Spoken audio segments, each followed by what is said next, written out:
শুভ, আপনি সকালে যুক্ত ছিলেন যখন নোয়াখালীতে সে সময় বৃষ্টি হচ্ছিল, এখন বেলা কিছুটা গড়িয়েছে, এখন আবহাওয়া পরিস্থিতি কেমন এবং সেখানে এখন পর্যন্ত কত লাখ মানুষ পানিবন্দী রয়েছে, তাদের উদ্ধারের কার্যক্রমটা বিস্তারিত একটু জানতে চাই। আজ সকাল থেকেও কিন্তু মুষলধারে বৃষ্টি হচ্ছিল। এখন বৃষ্টি কিছুটা থেমে থাকলেও কিছু এলাকায় এখনো কিন্তু গুঁড়ে গুঁড়ে বৃষ্টি হচ্ছে। আমি এই মুহূর্তে আছি নোয়াখালীর সদর উপজেলার ২ নং দাঁতপুর ইউনিয়নের দামোদরপুর গ্রামে এবং আমার পিছনে রয়েছে কিন্তু একটি আশ্রয় কেন্দ্র। এর আরো ৩০০ গজ পরে কিন্তু আরেকটি আশ্রয় কেন্দ্র রয়েছে। এই দুটি আশ্রয় কেন্দ্র প্রায় ৩০০ শতাধিক মানুষ এই গ্রামের আশ্রয় নিয়েছেন।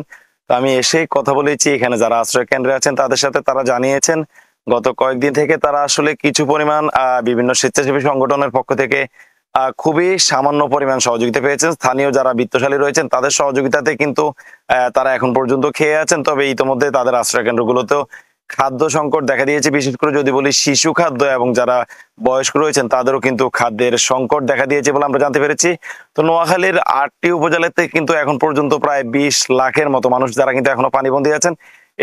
এই সকল পানিবন্দী মানুষের মধ্যে আবার ২ লাখের মতো লোকই কিন্তু জেলা প্রশাসনের নির্ধারিত ১,০০০-এরও বেশি আশ্রয় কেন্দ্র রয়েছেন। এর পাশাপাশি এখন কিন্তু আশ্রয় কেন্দ্রের সংখ্যা হু হু করে বাড়ছে।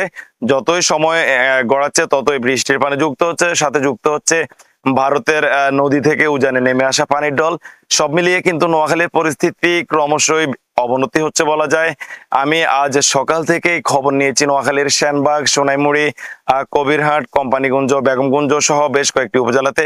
তো জানতে পেরেছি ওই সকল উপজেলার বেশ কিছু এলাকা কিন্তু এখনো বিদ্যুৎ বিচ্ছিন্ন রয়েছে, এখনো যোগাযোগ বিচ্ছিন্ন বহু গ্রাম, যার কারণে কিন্তু ওই সকল দুর্গত এলাকায় যারা আটকে পড়েছেন তাদের উদ্ধারেও কিন্তু তেমন সুযোগ করা যায়নি, কারণ অনেক জায়গাতে কিন্তু নৌকার সংকট ইতিমধ্যে দেখা দিয়েছে।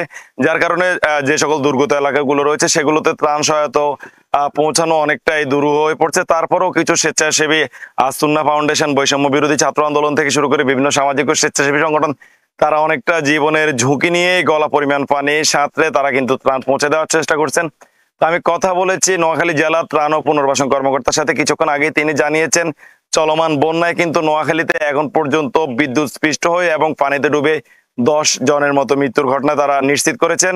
তো নোয়াখালী জেলা প্রশাসক যিনি রয়েছেন দেওয়ান মাহবুবুর রহমান, তিনি জানিয়েছেন আসলে চলমান বন্যায় যে সকল এলাকায় এখনো ত্রাণ সহায়তা পৌঁছাতে পারেনি তারা চেষ্টা চালিয়ে যাচ্ছেন। পাশাপাশি ত্রাণের সংকটের বিষয়টিও তিনি কিন্তু আমাদেরকে নিশ্চিত করেছেন।